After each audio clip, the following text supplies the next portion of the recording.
What if crypto changed your life and it was for the better? You've made a ton of money and you're living your best life. There's a lot of people that will believe that's going to be the case. There's going to be things that you need to think about. And instead of really looking at things through the lens of what you should be doing post-price appreciation when you've made millions of dollars in crypto, we're going to look at the 15 things that you should skip out on or miss in today's video.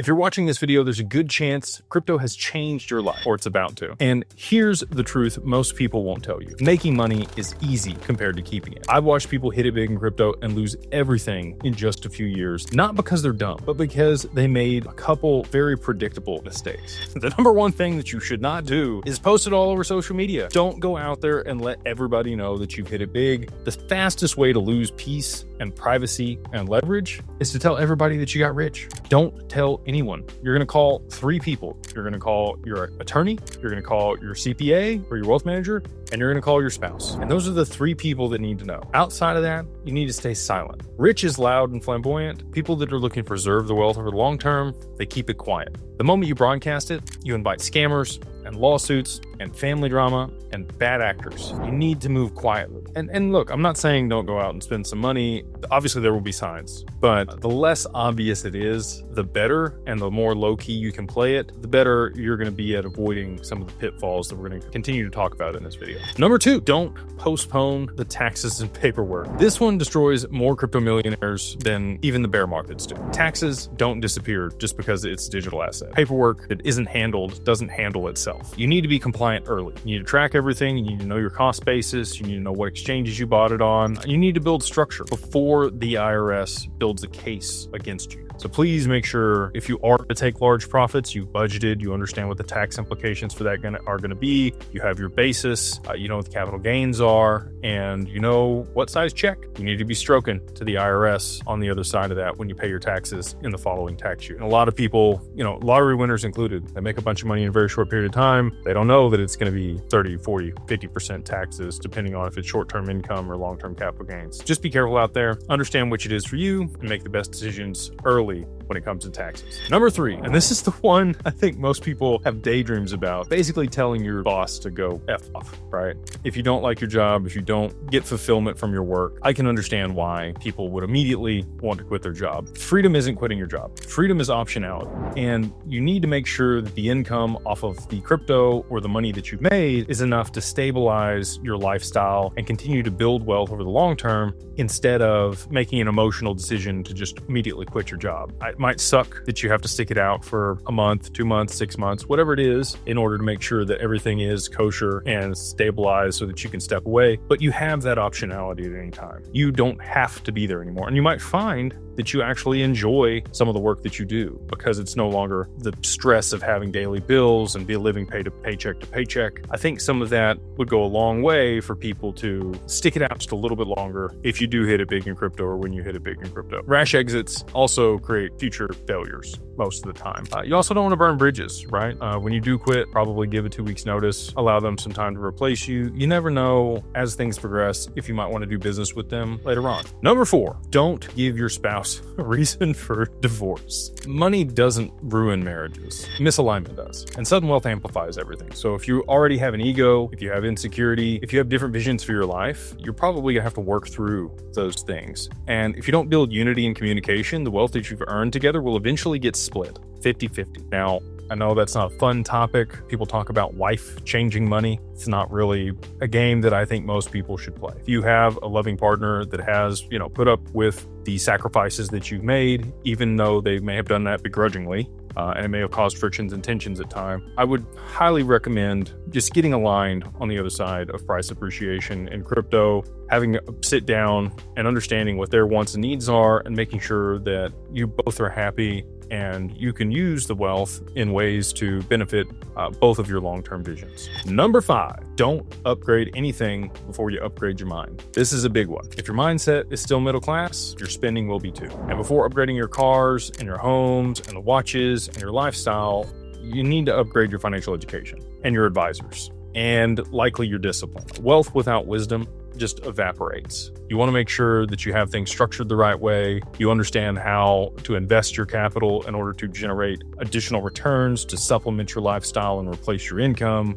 before upgrading anything. Problem that many people have that make millions of dollars each year is lifestyle creep. They will, continue to just add more and more. They always spend as much as they make. Most millionaires or people that have sustainable wealth over the long term live on half or less than what they make for passive income. So if your bills all in every single year are $1 million, you need to be bringing home $2 million after taxes. And then, you can live that type of lifestyle. Until then, you probably want to be around the $500,000 mark if you're bringing home $1 million after taxes. I know that's a hard reality for a lot of people, especially if you do hit it big and you want to upgrade things, especially if you've sacrificed for an extended period of time in order to be able to get to that point. You probably have scraped and scrimped by and ate less and ate ramen and beans and put every dollar you could toward the crypto in order to get the opportunity. And on the other side of it, you want to enjoy life. You want to go enjoy some travel and fancy dinners and have nice things. And I get that, but you would do well to make sure that your cash flow off of the crypto and your investments far beyond or exceed the amount needed in order to keep up with that type of lifestyle. And I wouldn't increase your lifestyle until you've structured that and make sure with your financial advisors or whoever else you're working with that it's not going to be an issue over the long term. Number 6, and this one is what we think about, when it's trust fund kids. And it's not a fun subject, but it doesn't get talked about enough. Drugs, alcohol, and excess don't mix well with long-term wealth. I've seen fortunes lost to bad decisions made under the influence, more so than market crashes. Clarity is a leverage, and you need to protect that. People talk about their health. You might go get your car checked for the oil on a regular basis or a tune-up. Most people don't look at their health markers, and they also indulge in things that they probably shouldn't. If you pick up certain habits, including drugs or alcohol in excess, oftentimes it is from lack of purpose or fulfillment in life, is what I've found personally. And once you have a purpose and you're driving towards something again, you don't want to participate in those things because you realize it takes your edge away. It takes your ability to grab that next gear and think through things critically in order to be able to achieve them far less likely if you are inhibited or your reaction time slower. And it also puts you in positions where you can make bad decisions that might lead to, further things down the road that will remove leverage that you have or benefits. If somebody, God forbid, you hurt someone driving, you just put yourself in situations that you don't need to be in. So ideally, if you are going to participate in alcohol or drugs, it's in a very controlled environment and on a very infrequent basis. I'm not advocating for any of that. I just know that people do it. My dad told me, if you're going to be stupid, be smart about it. Again, it's probably best that you just stay away from it altogether, especially if you have a type A personality, which is normally what it takes to get very wealthy. So probably the best choice is just to skip out on the drugs completely. Number 7, don't buy the dream house and car collection. Illiquid toys don't equal success. And I'm not saying don't, treat yourself or get a trophy here and there, but big houses and exotic cars lock up capital and they create a lot of liability and massive overhead. And they also reduce your flexibility to take advantage of other opportunities. If your money's locked up there and you aren't able to access it because you've sunk it into those liabilities, you now can't take that capital to deploy it in things that could be making you more money. You want to buy the assets first. I'm not saying don't buy these at all. If you do want the Ferrari or the Lamborghini, go buy a car wash that produces the cash flow and then lease the Lamborghini, right? And now you have the car wash that's appreciating in value, spitting off cash flow each month that you can then use to fund your lifestyle. Same thing with the big home. Probably go buy a giant apartment complex. It doesn't have to be giant. It could be somewhere between 40 and 100 units and use the excess cash flow off of that to pay your mortgage on your house. That's the way that wealthy continue to grow and compound their assets while supplementing their lifestyle, is they buy the assets first. Number 8, don't get into legal trouble. So we just talked about, potentially drinking and driving. Don't want to do that. Wealth is going to attract scrutiny.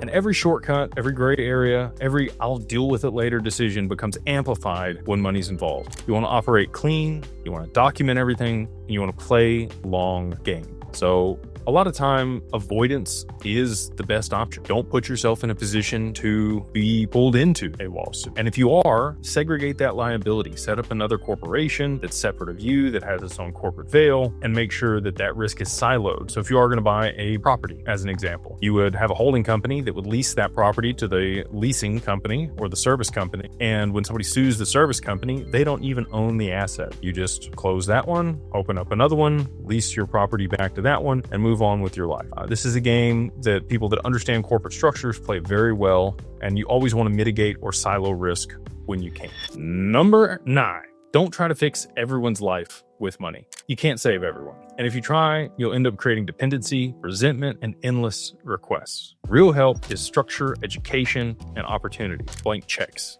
Teaching people how to fish is much better than giving them the fish. I'm sure many people have heard that. If you can structure and guidance around things, and also you want to have a family board or a financial committee that's going to help make investment decisions, or a trustee that's going to help you dole out capital in the most effective manner. And also, if you structured it through complex trust structures, you probably have some advisors and other people like a trust protector and a distribution trustee that can mitigate creditor risk if somebody were to come after you in the lawsuit, like we talked about at the last point. But when it comes to your friends and your family, you're going to get requests. People are going to find out that you've done well, and they're going to come to you and ask for some funds. You just need a system and a process for that. You need documentation. They need to provide you with a pro forma and a data room, just like any other company would. Or there needs to be a hard collateral asset that you're going to be, lending them the money to purchase, and they're the operator, and you have ability to, reclaim that asset if something goes poorly. Real estate, a real business, no startups, no sketchy gambling, no Ponzi schemes. You want to stay away from those. And you also don't want to enable people if they have bad addictions or problems. So there needs to be checks and balances. You want oversight on where the money's going. Ideally, you're reviewing your accounts on a daily basis. And if not a daily basis, a weekly basis with your CPA or your accountant, just to verify where funds are being spent. If there's any, missing funds, you've caught it early, and you can make sure that everything's going the right way. And again, you have structure in place for how you're going to be allocating to people's education and the other things that you might supplement for your loan. Number 10, don't assume you'll never go broke again. Markets are cyclical and euphoria is temporary. If you don't take profits and secure things or structure it the right way, where you're able to mitigate the risk of downside and borrow against the funds, you can find yourself in a situation where you've made a bunch of money very quickly and you didn't capitalize on it. Not saying to take all the profit.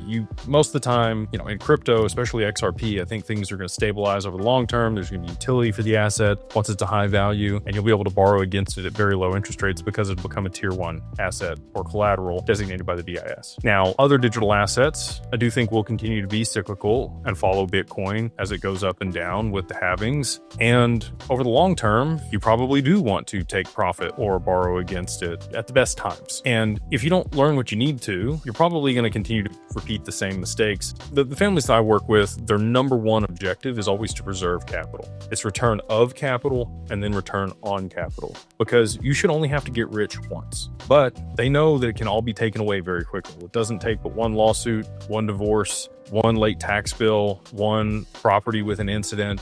It can all go south very quickly if you don't have it structured the right way and you haven't put things in place to make sure you're mitigating those risks. So be conservative. If you have grown a lot of wealth very quickly, you probably want to take very low risk bets in the short term and diversify some of your exposure so that you have wealth preservation. And if the core part of your investment thesis or the tree that you've grown continues to grow, that's great. But branching out in a couple other ways can mitigate the risk of part of the tree being, struck by lightning or get a fungus and die. So if you're separating out that risk across multiple verticals and you have a rainy day fund, you have things put in place so that even if something were to go horribly wrong, you're still okay, that would be the best way to go about it. Again, preserving your wealth over the long term is very different than creating it, and you should only have to get rich once. So number 11 is exactly what we just talked about and touched on, but I'm going to reiterate it here. Don't double down. One big bet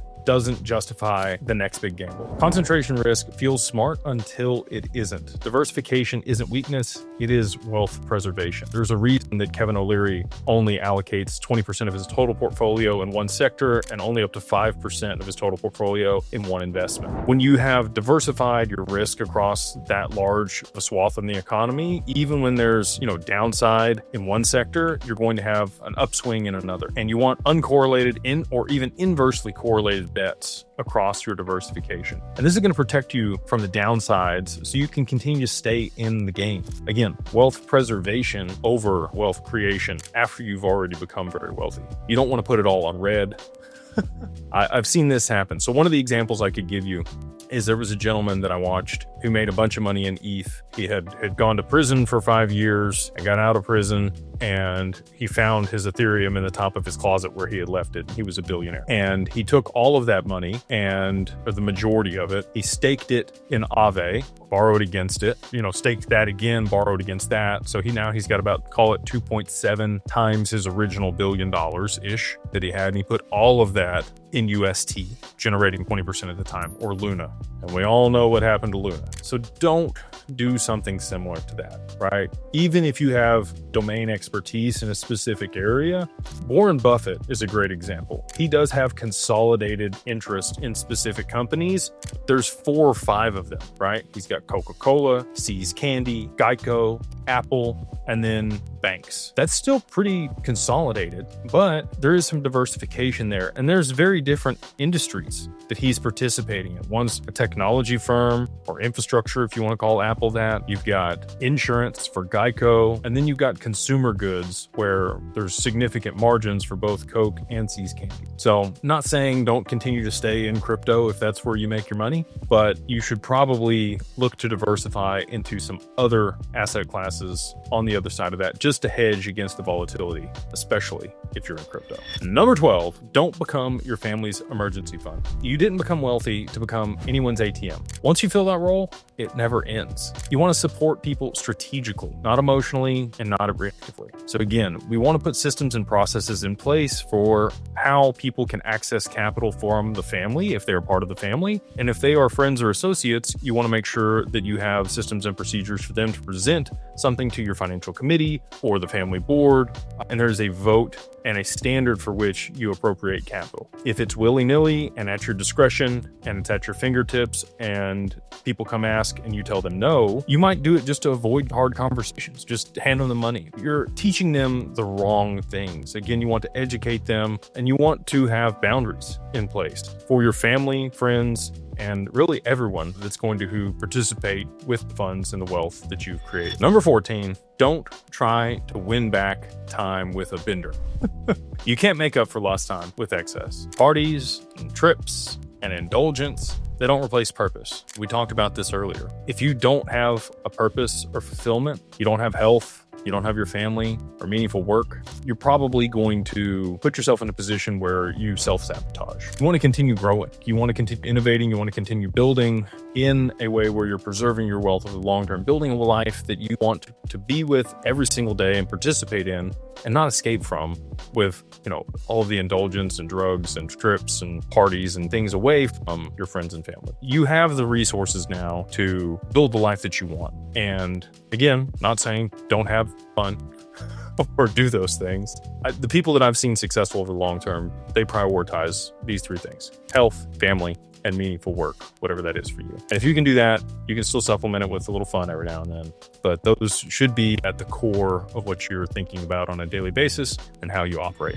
Number 15, don't hire your entourage instead of a real team. Friends are not your advisors, and unless they're licensed, probably shouldn't listen to them. You don't need hype men or yes men. You need professionals in legal, tax, wealth strategy, and operations on the day-to-day for accounting and bill pay and all the things that you probably don't want to have to deal with but need oversight on. A real team protects your wealth. Entourages consume. I can give you an example. There's somebody I know that was wronged significantly by their buddies from high school that they started a business with. I know another one where his cousin and him got into business, and you would think because they're family that it means something more. It doesn't. You want to find the right people that are qualified, that will do the right thing, that have integrity, and put them on your roster early, potentially even before price appreciation happens. Because on the other side of that, there are going to be people that show up that have ill intent or might be malicious. And it's going to be hard to discern who's there for the money and who's there for you. So I would seek these professionals out sooner than later if you are already wealthy in crypto or you think it's right around the corner. And since you stuck around, you're going to get a 16th bonus one.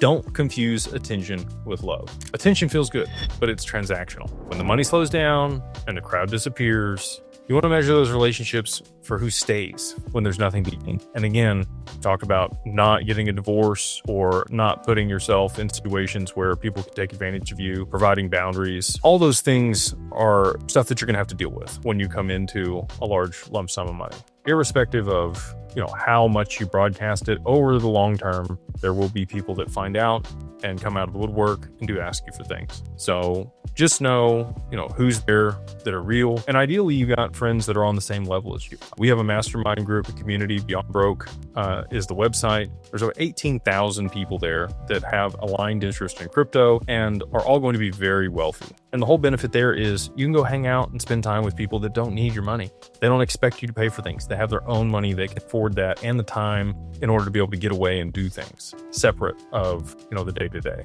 If you have friends that still work 9 to 5, a lot of them aren't going to be able to take time aside and afford to go with you. You're going to have to be the one shelling that out. If you haven't ever had a ton of attention before, again, it can feel like love, but at the end of the day, you want to make sure that it is the real ones that you keep in your circle, your tight circle over the long term. So to close out, thank you for sticking around with me. Hopefully that was helpful and you stuck around to the end. If you haven't yet, please hit like, subscribe. Let me know what you think in the comments below. What are some of the other things that we should add to the list? Things that you should not do if you get wealthy in crypto, or if you have had a life-changing experience, maybe share your expertise in the comments below. And with that, we'll see you on the next one.